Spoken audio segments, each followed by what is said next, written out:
오늘은 무릎에서 나타나는 통증 중에 퇴행성 관절염에 대한 얘기를 해드릴 거예요. 아마 오늘 내용은 좀 관심 있는 분들이 많을 거예요. 왜냐면 우리 몸에 나타날 수 있는 통증 중에서 가장 흔한 때가 가장 많이 통증을 일으키는 부위가 허리고요. 그 다음 두 번째로 많은 부위가 이제 무릎입니다. 무릎의 통증 중에서 만성화된 통증의 가장 큰 원인 중에 하나가 이제 오늘 얘기해드릴 퇴행성 관절염인데요. 오늘은 퇴행성 관절염이 왜 발생이 되고 어떻게 관리를 해나가야 되는지 그런 거에 대한 내용을 간단하게 좀 정리를 해드릴 거예요. 조금 이제 나이가 드신 분들 한 50대, 60대 이제 넘어가면서 무릎이 좀 이렇게 붓고 이렇게 무릎이 약간 튕그러졌다면서 이런 분들도 있고요.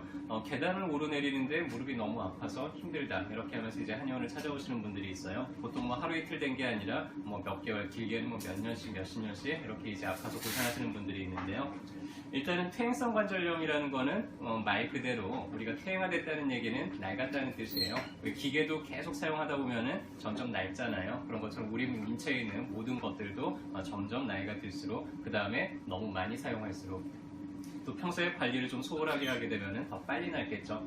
똑같은 자동차도 어떤 사람들은 100만 킬로를 넘게 뛰더라도 자동차가 멀쩡하게 잘 돌아가는 분들이 있고요. 어떤 분들은 똑같은 자동차인데도 한 20만 킬로 이상 넘어가면 막 자꾸 여기저기 고장이 나는 경우들이 있는데 우리 몸에 있는 관절들도 마찬가지입니다. 평소에 좀 잘 정비하고 잘 관리를 해가면 꽤 오랫동안 써먹을 수가 있고요. 너무 이제 육체적인 노동을 심하게 하는데도 불구하고 그런데 관리를 평소에 소홀하게 하게 되면 좀 더 빨리 망가지게 되겠죠. 그래서 이런 퇴행한 연골들이 좀 이렇게 낡아지면서 연골이 닳아 없어지는 그런 걸 우리가 퇴행성 관절염이라고 그러고요.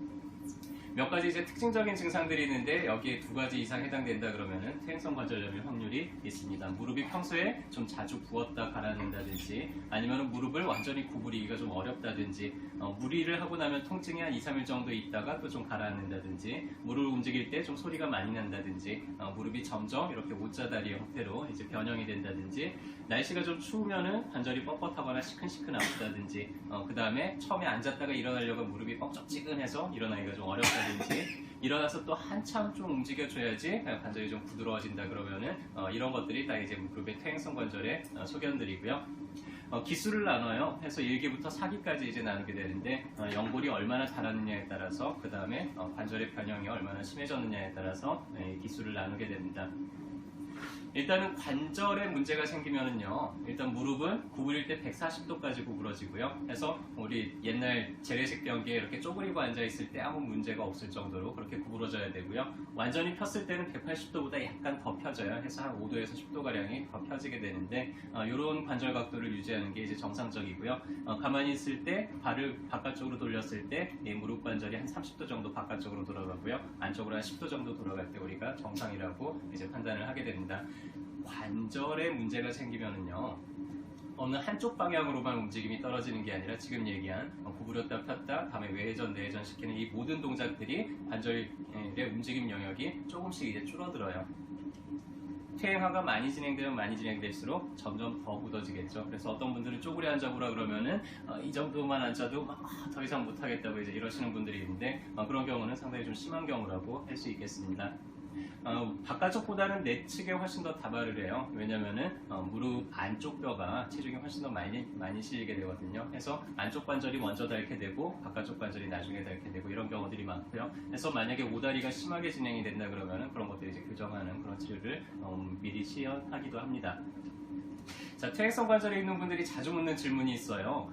운동하는 게 좋나요? 안 하는 게 좋나요? 하는데요. 운동도 경우에 따라서는 좋을 수도 있고 나쁠 수도 있는데요. 그냥 간단하게 산책 정도 하는 정도 운동은 괜찮습니다. 너무 무리를 하게 되면 관절이 더 심해지겠죠. 그렇다고 아예 안 움직이게 되면 무릎의 혈액 흐름이 좋지 않기 때문에 또 회복이 좀 더디게 된다 해서 산책하듯이 한 30분에서 1시간 정도 사이로 걸어주는 정도 운동이 가장 적당하고요.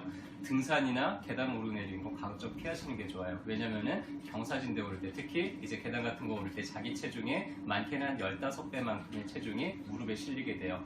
자, 그렇기 때문에 체중하고도 좀 많이 관계가 있고요. 평소에 이제 도움되는 운동들은 뭐 자전거 타기라든지 아니면 대퇴사두근을 강화시켜주는 그런 종류의 운동들을 평소에 하시면은 좀 도움이 될 수가 있습니다. 일단은 무릎 관절을 치료하는 뭐 여러 가지 방법들이 정형외과에서 가장 많이 하는 방법 중에 하나는 연골주사예요. 자, 연골주사하고 뼈주사를 혼동하는 분들이 있는데 연골주사라는 거는 하이알루로닉 엑시드라고 하는 우리 피부에 이런 탄력을 유지하는 그런 연골 성분이고요. 우리 무릎 안에 이런 관절에 만드는 성분이기도 합니다. 피부에 탄력을 주는 그런 성분이기도 하고요. 해서 그런 것들이 이제 관절감에 넣어주면은 관절 안에 이런 윤활 작용을 하면서 이런 부분들을 좀 해소를 시켜줄 수가 있고요. 우리가 흔히 뼈 주사라고 부르는 거는 스테로이드 주사예요. 스테로이드라는 거는 면역 억제 물질이에요. 염증을 바로 차단을 시켜서 염증 반응 자체를 아예 일어나지 않게 만드는데, 여러분들이 가장 흔히 하는 착각 중에 하나가 염증이라는 게 무조건 나쁜 건 줄 아는데 염증 자체가 나쁘지는 않습니다. 우리 몸에 어딘가가 손상이 되면은요, 우리 몸은 염증을 일으켜서 그거를 회복을 시키려고 그래요. 마치 어디가 망가졌을 때 공사해서 다시 원상복구 시키는 것처럼 염증이라는 거는 우리 몸을 공사하는 작업이기 때문에 염증 자체가 나쁘진 않아요. 근데 어딘가가 망가졌기 때문에 이제 우리 몸에서 염증을 일으켜서 이제 통증이 일어나게 되죠.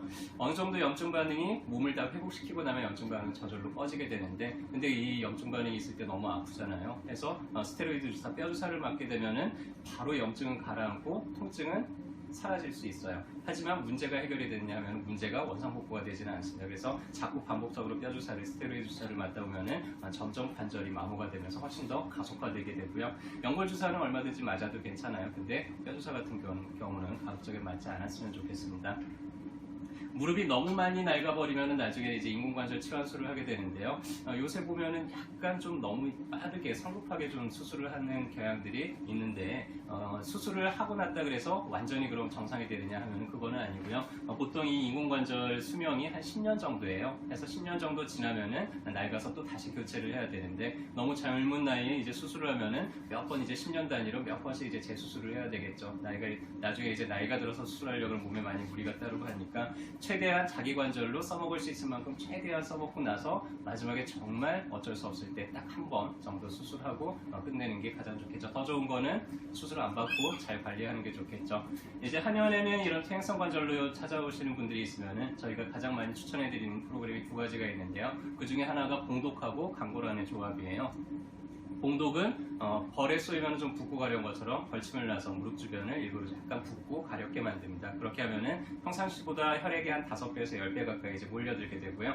우리 몸의 모든 조직들은요, 혈액이 충분히 공급이 되면은 훨씬 더 빠르게 원상 복구가 되는데, 혈액 공급이 좀 충분하지 않을 때 잘 복구가 되지 않게 되는데, 그럴 때 이제 봉독을 쏴주면은 훨씬 혈행을 좀 촉진을 시켜줄 수가 있고요. 강고라는 무릎의 연골을 좀 재생시켜줄 수 있는 그런 한약이에요. 그래서 진동제처럼 먹자마자 통증이 가라앉거나 이러지는 않는데, 2달 이상 꾸준하게 쓰고 나면은 점점 관절들이 튼튼해지면서 무릎뿐만 아니라 몸의 전반적인 관절들에 영양이 공급되면서 좀 이렇게 부드러워지는 그런 효과를 누릴 수가 있습니다. 해서 한 2달 정도 이렇게 꾸준히 치료하고 나면은 보통 퇴행성 관절염 환자들 중에서 한 80% 정도가 이제 좋아지게 되고요. 또 하나는 이제 관절 다이어트라는 프로그램이 있어요. 이 프로그램은 체중이 너무 많이 나가서 관절이 문제가 있는 분들 해서 체중 관리가 잘 되지 않으면 관절 통증을 사라지게 하더라도 또 금세 재발이 되고 하니까 체중을 좀 줄여가면서 그러면서 관절을 좀 보강하는 그런 프로그램들을 많이 권유를 해드리게 됩니다.